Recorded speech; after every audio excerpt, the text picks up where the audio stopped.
It's right above 13, and I've just circled this. Did you know that you can be certain of God's promise? That you can be certain that what God said is going to be true, and is going to happen? Now, I know sometimes we don't feel that way, and as I was reading through this passage of Scripture, I was thinking, you know, the thing that tests my faith the most is waiting. I don't like to wait. I don't like to wait on anything. I'm the most impatient person I know, and the most impatient person that probably you know. And it's certainly difficult to wait on God's promises. But as I thought about this, I began making some notes.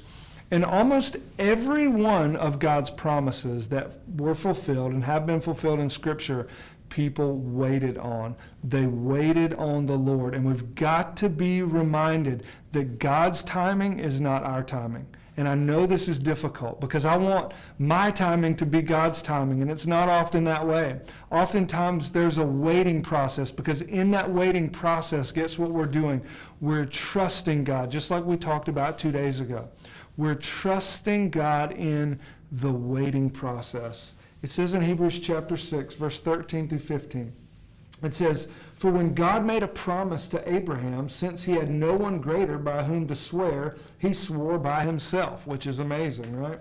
"Saying, surely I will bless you and multiply you. And thus Abraham, having patiently waited, obtained the promise."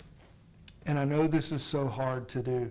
We read things like Romans 8:28. God works all things together for the good of those who love him and who are called according to his purpose.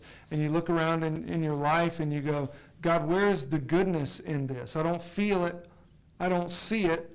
I know it. I read it and I believe it. But God, it's hard to trust it. And how do I do that? Because the difficulty is in the waiting. And I'm here to remind you guys today that God has not forgotten about you. He's not forgotten about his word, and he's not forgotten about his promises that he's made in your life. And so if you're in that waiting season, wait patiently on the Lord. The book of Isaiah says that those who wait on the Lord will renew their strength. They'll soar on wings like eagles, and God will be faithful to them.